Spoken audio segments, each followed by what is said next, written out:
दिवाली और कल को 5 तारीख को गोवर्धन पूजा, विश्वकर्मा डे और अगला दिन 6 तारीख को भैया दूज। इन सब की बहुत बहुत आपको मंगल कामनाएं। दिवाली हमारे देश में सबसे बड़ा त्योहार माना गया है। और जगह अलग अलग राज्यों में उनके अलग अलग क्षेत्रीय त्योहार अलग हो सकते हैं। कहीं पीर की पूजा, कहीं देवी की पूजा, कहीं गंगा की पूजा, कहीं और दूसरे तीर्थ स्थानों की। मतलब कहने का उनके अलग अलग स्थानों पे कोई किसी को पूजता है, कोई किसी को पूजता है। परंतु दिवाली का त्योहार एक ऐसा है जो पूरे देश में नहीं, लगभग पूरे संसार में ही जाना जाता है। और उसका मुख्य कारण क्या है कि त्रेता युग में रघुकुल के अंदर दशरथ के 4 पुत्र हुए थे और उनमें ज्येष्ठ पुत्र श्री रामचंद्र जी थे। उनके जीवन की बड़ी रोचक कहानी भी है, शिक्षा से भरी हुई है।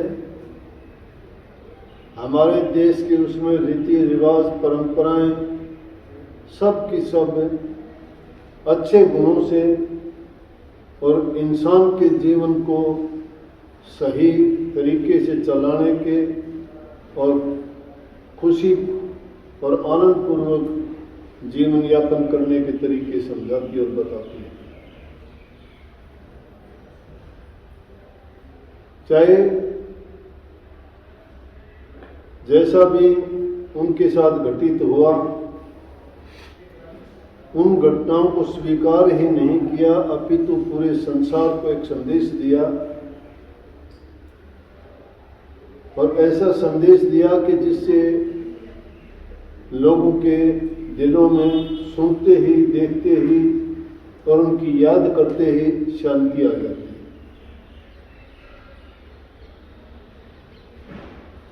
श्री रामचंद्र जी को 14 वर्ष का वनवास मिला, लेकिन उनको मर्यादा पुरुषोत्तम का दर्जा हम देते हैं कि सब मर्यादाओं का पालन किया।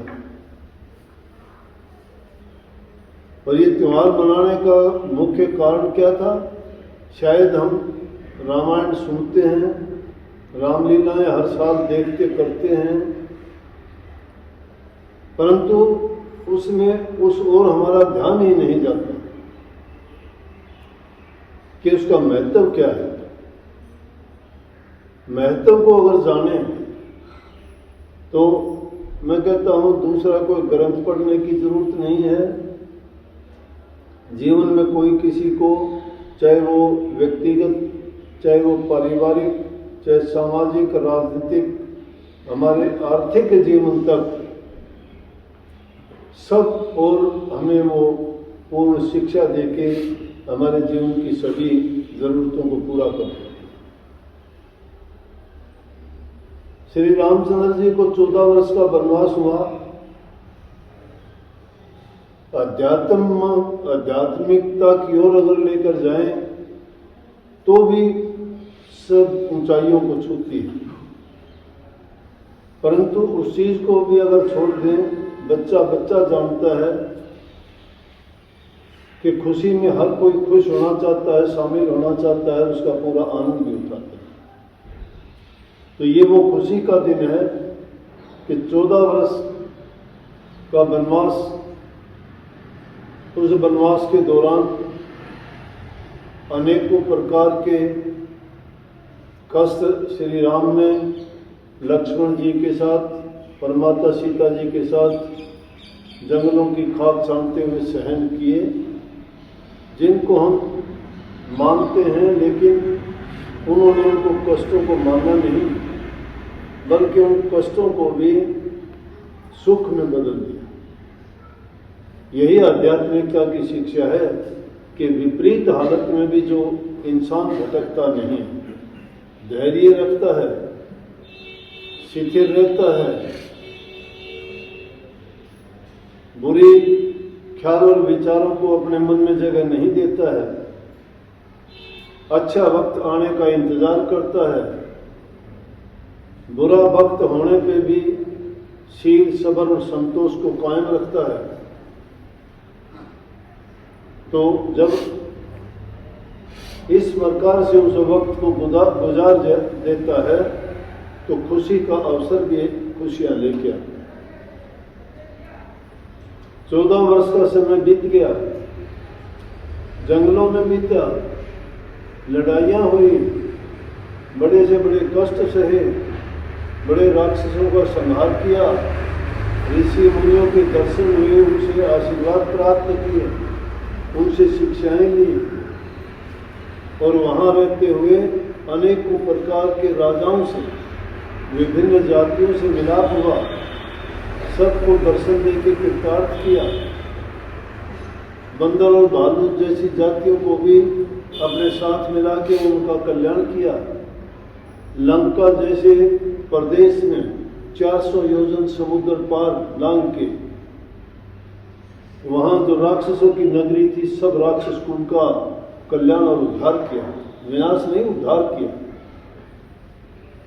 और पूरा काम करने के बाद जब अयोध्या में लौटे तो 14 वर्ष से जो आंखें उनके दर्शन के लिए तरस रही थी, उनके प्यार में जो उनके दिल में इतनी तड़प थी कि उनके बिना शायद वो जिंदा रहना नहीं चाहते थे, कभी नींद भर नहीं सोए थे, कभी अपने घरों में दिए नहीं जलाए थे, कभी किसी खुशी के अवसर पर खुशियां नहीं मनाई थी। वो ये अयोध्या नगरी एक अंधेर नगरी की तरह से, एक मुर्दे की तरह से थी।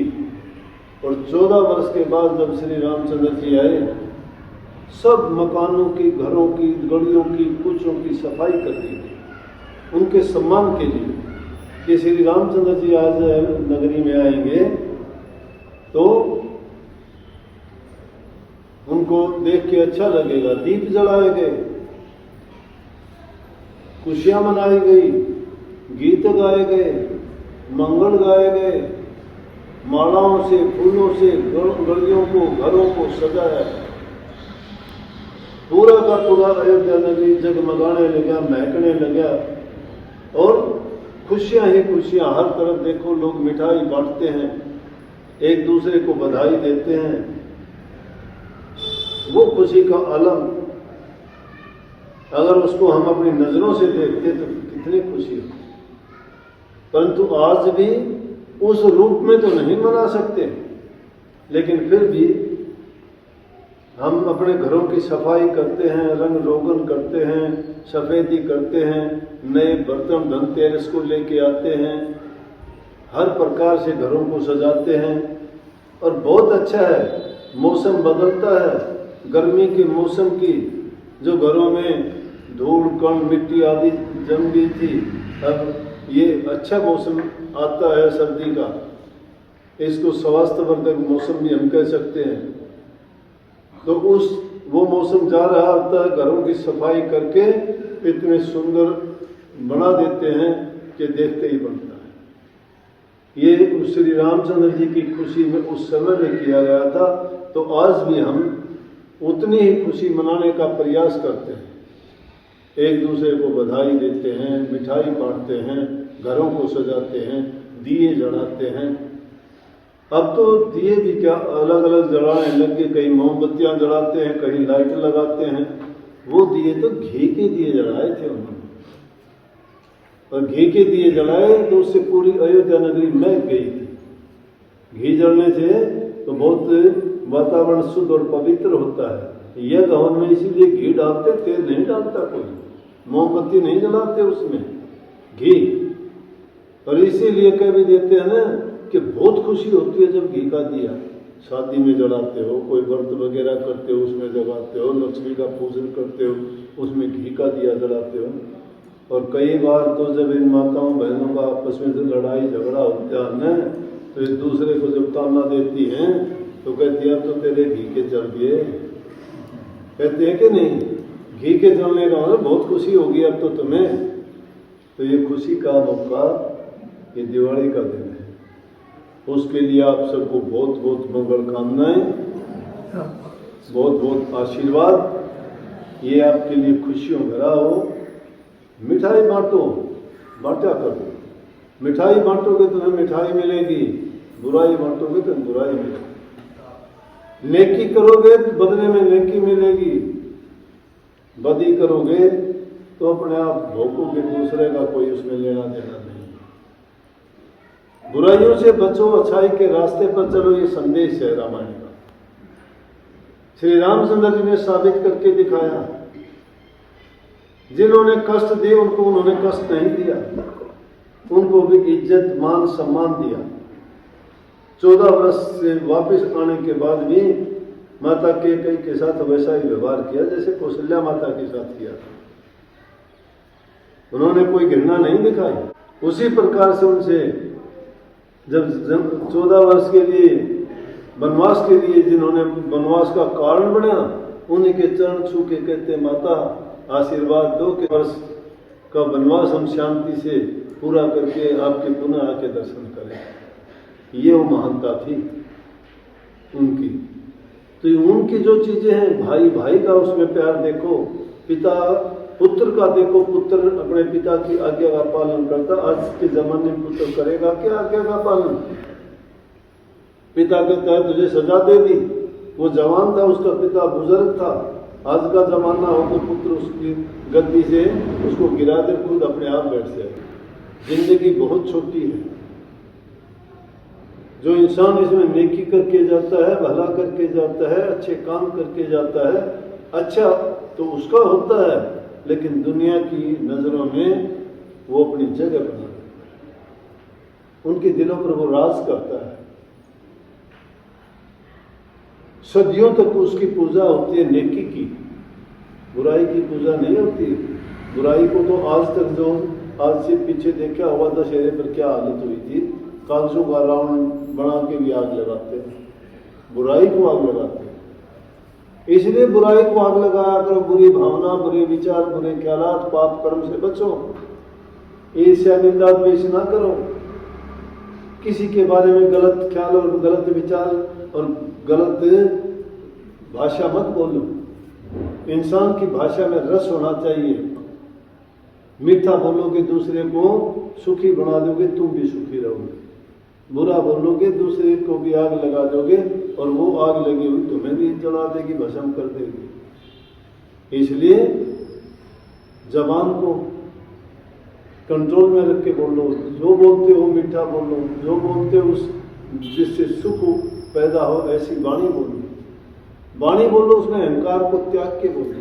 वाणी ऐसी बोलिए मन का आपा खोए और उनको शीतल कर आप भी शीतल। बहुत बहुत सबको आशीर्वाद।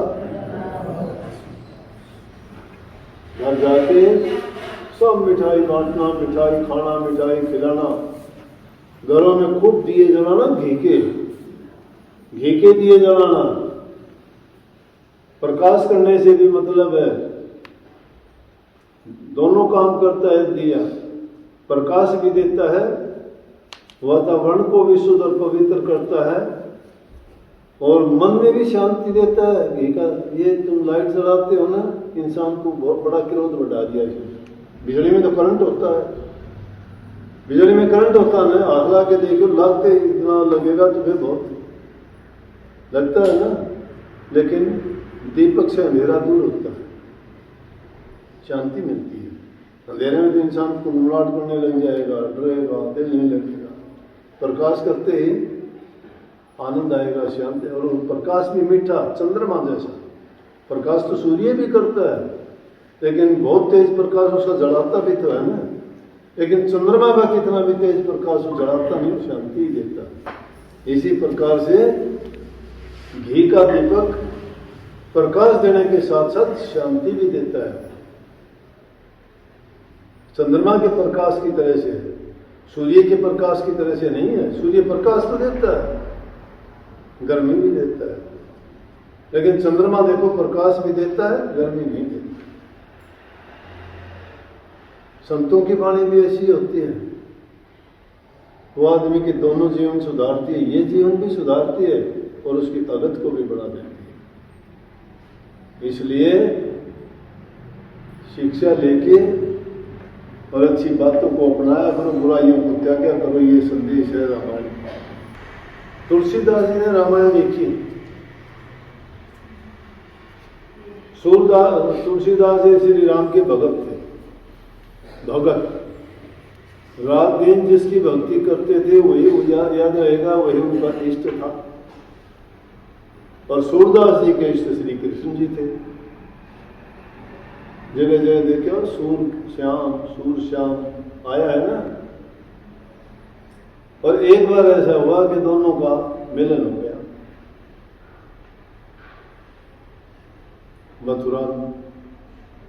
मथुरा में तुलसीदास जी सूरदास जी के पास साथ चले गए। मंदिर में गए, मंदिर में मूर्ति श्री कृष्ण जी की। तुलसीदास जी गए तो तुलसीदास ने भी उनको सिर झुका दिया, प्रणाम किया कृष्ण जी को। एक महात्मा थे माधवदास जी, वो साथ थे। माधवदास जी कहने लगे कि भाई तुलसीदास जी अपने अपने इष्ट को नवे जाने सब कोई, कि अपने अपने इष्ट को तो सब झुकते हैं, तो सब जानते हैं, लेकिन पर इष्ट को और शीश झुकावा न कोई। दूसरे के इष्ट को तो वो शीश नहीं झुकाता। तो भगत श्री रामचंद्र जी का रामायण तुमने बोल लिखी, दिन रात उनके गीत पूजा तो करता है और शीश झुकाता है। श्री कृष्ण की मूर्त है ये तो। बोले अरे मैं तो श्री कृष्ण जी में रामचंद्र जी को ही देख के शीश झुकाता हूँ। चाहिए मूर्ति श्री कृष्ण जी की है, लेकिन मेरे मन में तो छवि श्री रामचंद्र जी की है। जब कहे तो देखते ही देखते जब देखा तो देख के कहने लगे क्या कहूं छवि आपकी, और भले बने हो देव, कि आपकी छवि की क्या महिमा गाऊं, बहुत सुंदर बने हो आज। और कहने लगे कित मुरली कित चंद्रिका और कित गोपियन का साथ। तुलसी अपने भगत के रूप धरा रघुनाथ का रूप धर लिया, ना मुरली वहां ना चंद्रिका, और तुलसीदास को श्री रामचंद्र जी के रूप में धरा। इसलिए अपने इष्ट को हमेशा जो याद रखते हैं उनको हमेशा याद रखो, मन में, ख्याल में, विचार में। उन्हीं के बताए हुए संदेश पर आचरण करो, तुम्हारा जीवन शुद्ध और पवित्र बन जाएगा। जो वचन को नहीं मानता है उसको कष्ट भोगने पड़ते हैं। अनजानपने में गलती होती है, उसकी गलती माफ हो जाती है। जानबूझ के जो कुएं में पड़ता है उसको कौन रोकेगा? बताओ, कौन मना करेगा? क्योंकि उसको पता है, पता होते हुए उसमें कुएं में गिरता है। मन जानत सब बात जानत ही ओगण करे। ये मन सारी बात जानता है कि मैं गलत करता हूं, गलत है, गलत करता हूं, गलत है। मन जानत सब बात जानत ही ओगण करे, काहे की कुशलात हाथ दीप लिखू पर।